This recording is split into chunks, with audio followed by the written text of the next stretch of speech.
News for rice news செய்திகள் வாசிப்பவர் Tajuddin rice. பிரதான செய்திகளுக்கு செல்லும் முதல் தடவையாக இந்த செய்தி பக்கம் வந்திருந்தால் மறக்காமல் சப்ஸ்கிரைப் பண்ணிவிட்டு செய்திகளை பாருங்கள். தொடர்வது விரிவான செய்திகள். மத்திய கிழக்கின் முக்கிய ஏற்றுமதி வர்த்தக நாடான ஈரானில் ஜனாதிபதி தேர்தல் நடைபெற்று வரும் நிலையில் சயீத் ஜலீலுக்கும் மிதவாத வேட்பாளர் மசூத் பெசஷ்னியனிற்கும் இடையில் கடும் போட்டி நிலவுவதாக அந்நாட்டு ஊடகங்கள் செய்தி வெளியிட்டுள்ளன. 8 மில்லியனுக்கும் மேற்பட்ட வாக்குகள் தற்போது வரை எண்ணப்பட்டுள்ளதாகவும் குறித்த இருவரும் 40 வீத வாக்குகளை தன்வசப்படுத்தியுள்ளதாகவும் கூறப்படுகிறது.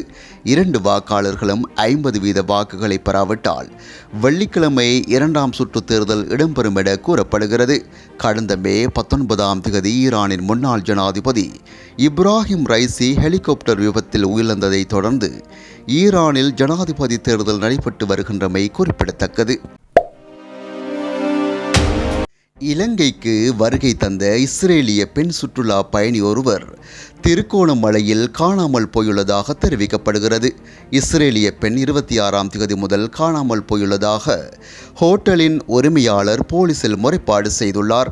அவரது முறைப்பாட்டுக்கு அமைய திருகோணமலை உப்புவழி போலீசார் விசாரணைகளை ஆரம்பித்துள்ளனர்.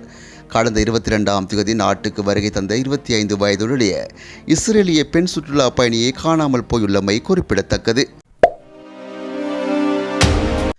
ஏமன் கடற்கரை அருகே செங்கடலில் சென்ற கப்பல் மீது தாக்குதல் நடத்தப்பட்டதாக தகவல் வெளியாகியுள்ளது. ஏமனில் உள்ள அல் ஹுதாயா துறைமுகத்துக்கு வடக்கில் சுமார் 150 கடல் மைல்கள் 277 கிலோமீட்டர் தொலைவில் இந்த தாக்குதல் நடத்தப்பட்டுள்ளது. கப்பலுக்கு மிக அருகில் 5 ஏவுகணைகள் ஏவப்பட்டதாகவும் இந்த தாக்குதலில் கப்பலுக்கு சேதம் எதுவும் ஏற்படவில்லை என்றும் தெரிவிக்கப்பட்டுள்ளது. இந்த தாக்குதல் குறித்து இங்கிலாந்து கடல்சார் வணிக கட்டுப்பாட்டு மையத்துக்கு உடனடியாக தகவல் தெரிவிக்கப்பட்ட நிலையில் இங்கிலாந்து கடற்படையினர் இது குறித்து விசாரணை நடத்தி வருகின்றமை குறிப்பிடத்தக்கது. ஹம்பாந்தோட்டை தங்காலை கடலுக்கு சென்ற 2 கடற்றொழிலாளர்கள் மதுபானம் என நினைத்து போத்தலில் இருந்த விஷ கரைசலை குடித்து உயிரிழந்துள்ளதாக கடற்றொழில் பணிப்பாளர் நாயகம் சுசந்த ககவத்த தெரிவித்துள்ளார்.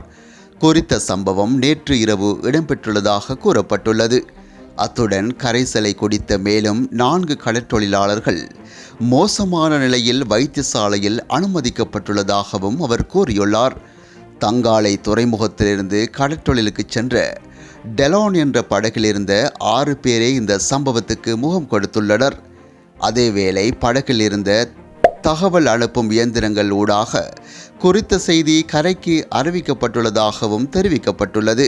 இத்துடன் செய்திகள் நிறைவுக்கு வருகின்றன. மற்றும் ஒரு செய்தியில் உங்கள் அனைவரையும் சந்திக்கும் வரை விடைபெறும் நான் என்றும் உங்கள் அன்பின் தாஜுதீன் ரைஸ்.